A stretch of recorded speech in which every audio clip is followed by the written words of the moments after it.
ಸ್ಪರ್ಧೆಯಲ್ಲಿ ಪ್ರಮುಖವಾಗಿ ಮೊದಲನೇ ದಿನ ಮೊದಲ ಭೇಟಿ ನಿಮ್ಮನ್ನ ಅಲ್ಲಿಗೆ ಇನ್ಚಾರ್ಜ್ ಆಗಿ ಹಾಕಿದ ಮೇಲೆ ಇಲ್ಲ ಆಗಲೇ ದೆಹಲಿಯಲ್ಲಿ 3-4 ರೌಂಡ್ ಮೀಟಿಂಗ್ ಆಗಿದೆ.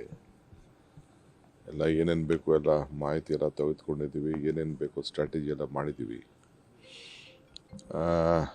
ಭರವಸೆ ಇದೆ ಈ ಬಾರಿ ಬದಲಾವಣೆ ಆಗ್ತದೆ ಅಂತೇಳಿ. ಸೊ ಅದಕ್ಕೆ ಇವತ್ತು ನಾನು, ಪ್ರಿಯಾಂಕಾ ಗಾಂಧಿಯವರು, ಭೂಪೇಶ್ ಬಘೇಲ್ ಅವರು, ಬಂದವರು ನಾವೆಲ್ಲ ಇವತ್ತು ಹೋಗ್ತಾ ಇದ್ದೀವಿ. ಎಂಟೈರ್ ಟೀಮು ಹೋಗ್ತಾ ಇದೆ, ಸೆಲೆಕ್ಷನ್ ಕಮಿಟಿ ಟೀಮು ಮತ್ತು ಅಬ್ಸರ್ವರ್ಸ್ ಎಲ್ಲರೂ ಕೂಡ ಒಟ್ಟಿಗೆ ಹೋಗ್ತಾ ಇದ್ದೀವಿ. ಸೀರಿಯಸ್ ಆಫ್ ಮೀಟಿಂಗ್ ಎಲ್ಲರದ್ದು ಕೂಡ ಇಟ್ಕೊಂಡಿದ್ದೀವಿ. ಅಸ್ಸಾಂ ಎಲೆಕ್ಷನ್ ಬಹಳ ಕ್ಯೂರಿಯಸ್ ಎಲೆಕ್ಷನ್ ಆಗಿದೆ ಸರ್. ಈ ಸಲ ಕಾಮಾಖ್ಯ ದೇವಿ ದರ್ಶನ ಕೂಡ ಮಾಡ್ಕೊಂಡು ಬರ್ತೀನಿ ಹೋದ್ಮೇಲೆ. ಸೊ 1-2 ದಿನ ಪ್ರವಾಸ ಮುಗಿಸಿ ಬರ್ತೀವಿ. ನಿನ್ನೆ ನೀವು ಹೇಳಿಕೆ ಕೊಟ್ಟ ನಂತರದಲ್ಲಿ ಸರ್ ಬಿಜೆಪಿ ಕೆಲವು ಹೇಳಿಕೆಗಳು ಬಂದಿದೆ. ಏನಾದರೂ ಮಾಡ್ಕೊಳ್ಳಿ ಸ್ವಾಮಿ, ನಾವಂತೂ ಬಿಡೋದಿಲ್ಲ. ಬಿಡೋದು ಬೇಡ, ಬಿಡಿ. ಅವ್ರು ಇಟ್ಕೊಳ್ಳಿ. ಯಾರು ಬಿಡಲ್ಲೋ ಅವ್ರ ಕ್ಷೇತ್ರದಲ್ಲಿ ಕಸನೇ ತೆಗಿಯಲ್ಲ, ಕಸನೇ ತೆಗ್ಸಲ್ಲ. ಅವ್ರ ಕ್ಷೇತ್ರದಲ್ಲಿ ಜನನೇ ಅವ್ರು ಉಗಿತಾರೆ. ಎಲ್ಲ ಮೈಕ್ ಹಾಕ್ಬಿಟ್ಟು ಅನೌನ್ಸ್ಮೆಂಟ್ ಮಾಡಿಸ್ತೀವಿ. ಏನು ಕಾಲು ಕಟ್ಕೊಳಕ್ಕಾಗ್ತದ? ಏನು ಬೇಕೋ ನಮ್ಗೆ ಗೊತ್ತಿದೆ. ಕಸ ಎಲ್ಲರೂ ಹಾಕ್ಬೇಕಲ್ಲ, ಎಲ್ಲಿ ಹಾಕಬೇಕು?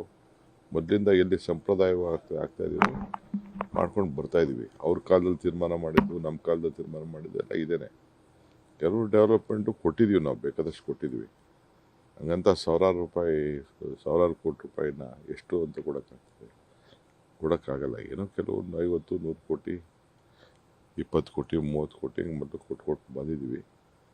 ಕೊಡ್ತೀವಿ. ಅವ್ರು ಅರ್ಥ ಮಾಡ್ಕೋಬೇಕು ಆ ವೆಹಿಕಲ್ಗಳೆಲ್ಲ ಹೋಗ್ತದೋ ಏನೋ ಇರ್ತೋ ಅಂತ. ಹಂಗಂತೆಲ್ಲ ಮಾಡಿದ್ರೆ ಮಾಡಲಿ.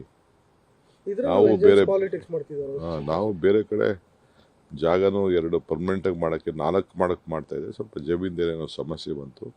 ಈ 2ಕ್ಕೆ ಫೈನಲೈಸ್ ಮಾಡಿದ್ದೀವಿ. ಟೆಂಡ್ರ್ ಕೂಡ ಕರೆದಿದ್ದೀವಿ. 1ಕ್ಕೂ ಕೂಡ ಮಾಡ್ತೀವಿ. ಎಲ್ಲ ಟೆಂಡ್ರ್ಗಳ ಕರೆದುಬಿಟ್ಟು ಇವರೆಲ್ಲ ಕೆಲವೇನೋ ಮಾಡ್ತಾಯಿದ್ದಾರೆ. ಅರ್ಥ ಆಯ್ತಾ?